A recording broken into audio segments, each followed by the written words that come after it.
Agradecemos al doctor Mar Trujillo por su presentación y a continuación el doctor Noel Salgado, que tiene su formación de médico en la Universidad Veracruzana. Él hizo su especialidad de cirugía general y su subespecialidad de coloproctología en el Instituto Nacional de Ciencias Médicas y Nutrición, y actualmente él es adscrito al servicio de cirugía colorectal del Instituto Nacional de Ciencias Médicas y Nutrición, y nos va a presentar el tema cirugía en las enfermedades inflamatorias del tubo digestivo. Gracias, doctor Salgado.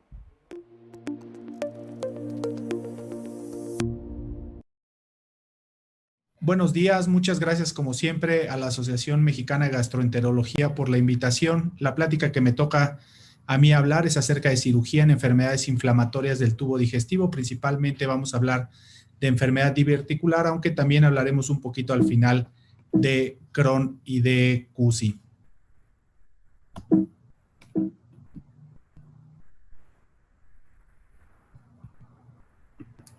El primer trabajo que yo escogí fue el uso de antibióticos contra no antibióticos para diverticulitis no complicada. Es una de las primeras revisiones sistemáticas y metaanálisis que existe. Comprende 7 estudios, casi 2.250 pacientes, 895 llevados a tratamiento antibiótico, 1.346 sin antibióticos. Lo que hace este estudio es comparar la estancia intrahospitalaria, puesto que todos los pacientes fueron pacientes en un ambiente hospitalario. Solamente un 2.7% de los pacientes fueron convertidos de grupo, puesto que se les agregaron a su tratamiento los antibióticos. La estancia hospitalaria fue un poco mayor para aquellos pacientes para aquellos pacientes con antibióticos, menor para aquellos pacientes sin antibióticos, con una P no significativa.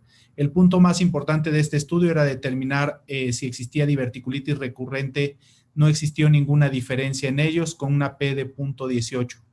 Falla al tratamiento, readmisiones y mortalidad tampoco presentaron ninguna diferencia, así como la necesidad de sigmoidectomía en estos pacientes. Este estudio lo que nos muestra es que no existe diferencia a largo plazo en diverticulitis Hinchey 1A con el uso o no de antibióticos. El segundo estudio que seleccioné fue en relación al mismo tema, en el cual es un seguimiento del estudio sueco que conocemos como Abbott. Se siguieron a largo plazo, cerca de 11 años, a los pacientes, en el cual los mismos pacientes, casi el 90% de los pacientes ingresados al estudio fueron seguidos durante este tiempo. No hubo diferencias tanto en complicaciones, en necesidad de cirugía por diverticulitis o por la presencia de cáncer colorectal. Este estudio es uno de los estudios que también apoya de forma muy fuerte que dejemos de utilizar antibióticos en la diverticulitis aguda no complicada. La segunda parte de mi plática hablaré un poco de aspectos importantes de tratamiento quirúrgico en diverticulitis. Uno de los puntos más importantes para los cirujanos, hemos hablado de que se puede realizar una anastomosis primaria con ileostomía derivativa como un procedimiento seguro para Hinchey 3 y en algunas ocasiones hasta para Hinchey 4. Este estudio es un estudio muy importante, es una revisión de una base de datos en Estados Unidos de 1998 a 2011, casi 124,000 pacientes, 67,721 pacientes con estoma, y quizá es el primer estudio comparativo real entre colostomía terminal y anastomosis con ileostomía a larga escala, aunque los pacientes con ileostomía de protección siguen siendo muy pocos. El cambio en relación a los años ha aumentado de 30 hasta 60 por cada 1,000 pacientes en el estudio. Sin embargo, lo que vemos en este estudio es que las complicaciones son mucho mayores con ileostomía de protección y anastomosis primaria y una mortalidad intrahospitalaria elevada. Lo que este estudio nos deja es que probablemente tenemos que seleccionar muy bien a nuestros pacientes que vamos a llevar a una anastomosis primaria y a una ileostomía de protección. Tener cuidados con aquellos pacientes con edad avanzada, con comorbilidades importantes, y tomarlo en cuenta para tomar la decisión de nuestra cirugía. En el caso de cirugía laparoscópica presentaré 2 estudios, uno un poco viejito, pero que se mencionó mucho en el Congreso de la Asociación Americana de Cirugía Colorectales, cirugía laparoscópica en diverticulitis complicada, una revisión sistemática, 4 estudios, un número importante de pacientes comparados. Solamente en un estudio se reporta el nivel de experiencia del cirujano. La laparoscopía únicamente mostró mejoría en complicaciones operatorias y estancia hospitalaria, pero no mostró una mejoría en disminuir la necesidad de colostomía, en lograr una anastomosis en la reconexión, en una mejoría en tiempo de cirugía, en el número de reoperaciones y mortalidad a 30 días. Este es el segundo estudio que muestra los resultados de cirugía de mínima invasión para Hinchi 3 y Hinchi 4. Se presentó en la DDW virtual de este año. Los resultados son también de una base de datos de casi 6 años, 2012 a 2017, casi 3,000 pacientes con cirugía de Hartmann realizada de urgencia por diverticulitis perforada.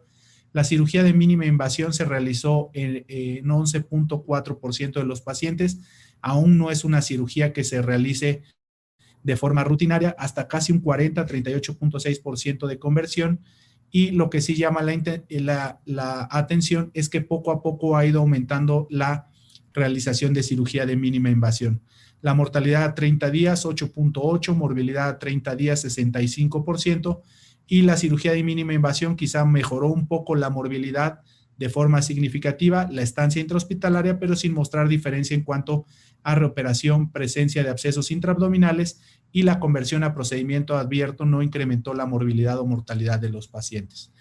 Este es un artículo importante en el cual comparan los resultados de cirugía de urgencia en diverticulitis. Lo más importante de ellos es hablar de pacientes inmunocomprometidos contra inmunocompetentes, un punto muy importante en las guías del Colegio Americano. No me detendré mucho en ello. Sabemos que los pacientes inmunocomprometidos requieren mucho más cirugía de urgencia. Se ven estos números, puesto que el porcentaje de cirugía de urgencias es casi un 25% en aquellos pacientes inmunocomprometidos. Estos son los resultados de la morbimortalidad. Quizá lo que pensábamos de operar a todos los pacientes inmunocomprometidos puede ser real, pero debemos de platicar con ellos la necesidad de que existe un alto índice de morbimortalidad. Lo más rescatable de este artículo es la definición del paciente inmunocomprometido. No sabíamos exactamente en las guías cuando hablaban de pacientes inmunocomprometidos a qué se referían, y en este artículo nos definen de forma perfecta como aquella administración vía oral o intravenosa de forma regular, generalmente de esteroides en los 30 días previos a ser elegibles para una cirugía. A partir del 2012, en este artículo se agregó a la definición el uso de medicamentos inmunosupresores para trasplantes, enfermedades inflamatorias crónicas y quimioterapia, una de las definiciones más importantes de nuestro estudio. Otro estudio importante que consideré a presentar a ustedes es aquella revisión que hace la DDW de los efectos del lupus eritematoso sistémica en resultados clínicos en pacientes con diverticulitis. Lo que ellos buscan es mostrarnos que se trata, como lo vemos en estas dos siguientes tablas, de una población completamente diferente a la que estamos acostumbrados. Se trata de pacientes predominantemente del género femenino, con una diferencia importante, pacientes mucho más jóvenes de lo que normalmente se presentan. Probablemente clínicamente tenemos algunas modificaciones, que es lo que más llama la atención, un riesgo ligeramente incrementado de perforarse, obviamente por el tratamiento inmunosupresor que presentan, pero una disminución en la presencia tanto de abscesos como de obstrucción, al igual que en el caso de la presencia de fístulas generalmente colovesicales. Probablemente debemos de saber que estos pacientes van a tener un comportamiento ligeramente diferente. Otro punto importante, antes consideramos a todos los pacientes con diabetes mellitus como pacientes inmunocomprometidos, los agregábamos a las guías pensando que podía ser un factor importante de inmunocompromiso. En la actualidad, en las guías han sido sacados de este contexto o esta definición de pacientes inmunocomprometidos. Sabemos que la diabetes mellitus modifica los resultados en aquellos pacientes con diverticulitis aguda. Este es un estudio de casi 3 años, una base de datos de casi 770,000 pacientes con diverticulitis aguda, casi un 18% con diagnóstico de diabetes, casi un 10% con diagnóstico de diabetes complicada en relación a alguna apatía crónica como puede presentar los pacientes a largo plazo. En general decimos que la diabetes y diverticulitis se asocia obviamente a pacientes más añosos, un mayor índice de Charlson, van a tener una mayor mortalidad de este tipo de pacientes y mayor riesgo de sangrado junto con la diverticulitis. De forma extraña, en este artículo refieren una menor necesidad de cirugía y menor formación de abscesos. Probablemente al tratarse de un estudio retrospectivo no sean resultados tan reales y probablemente se vayan a modificar estas conclusiones a largo plazo de este artículo. Tomé como punto importante y tomaré unos 2 o 3 minutos para hablar de estas guías. Me parece uno de los artículos más relevantes del 2020. Son las nuevas guías para enfermedad diverticular de la Asociación Americana de Cirujanos de Colon y Recto. Es algo muy similar al consenso de enfermedad diverticular que realizó nuestra asociación aquí en México y con el que tuve el gusto de participar. Muchas cosas muy similares, probablemente lo hicimos un año antes, muchas cosas muy similares, algunas variantes pequeñas. Tomé en cuenta 5 puntos a considerar. El primero, el manejo médico de la diverticulitis aguda. Ellos ya hacen mención, al igual que nosotros, de que pacientes seleccionados con enfermedad no complicada pueden tratarse sin antibióticos. El tratamiento médico de la diverticulitis, principalmente intrahospitalario, debe de incluir los antibióticos, sobre todo en aquellos pacientes con comorbilidad, y que el drenaje percutáneo se recomienda en aquellos abscesos mayores a 3 centímetros. En el manejo médico post-diverticulitis, la mesalazina, la rifaximina y los probióticos no son típicamente recomendados para disminuir el riesgo de diverticulitis recurrente, pero sí pueden ser efectivos para controlar los síntomas crónicos. Lo que sí se recomienda es dejar de fumar, disminuir la ingesta de carne, pedir a los pacientes que pierdan peso, aumentar la actividad física para potencialmente disminuir el riesgo de diverticulitis. Vuelven a hacer mención de la necesidad de colonoscopía solo en aquellos pacientes con diverticulitis complicada para confirmar el diagnóstico y descartar algo de malignidad si no se tiene un estudio reciente. Y en relación a lo que nos atañe de la cirugía, en cuanto a la cirugía electiva, se recomienda la cirugía electiva después de la resolución de una diverticulitis con absceso, siempre y cuando se trate de un absceso que requirió alguna intervención para resolverlo. Se recomienda también para pacientes con fístula, obstrucción o estenosis. En el caso de la edad, no se recomienda tomar ninguna decisión en base a ello. La cirugía después de una diverticulitis complicada debe de individualizarse. Probablemente el número mágico cambió de 2 a 4 eventos y generalmente lo asociamos a aquellos pacientes que realmente se ve impactada su vida diaria por la sintomatología crónica que presentan.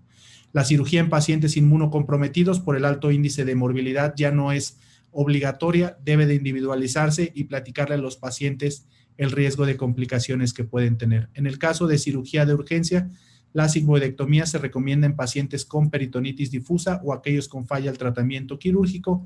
La anastomosis en cirugía de urgencia se debe de individualizar por factores del paciente, factores transoperatorios y por la preferencia del cirujano, dejándole nuevamente un muy buen papel al procedimiento de Hartmann.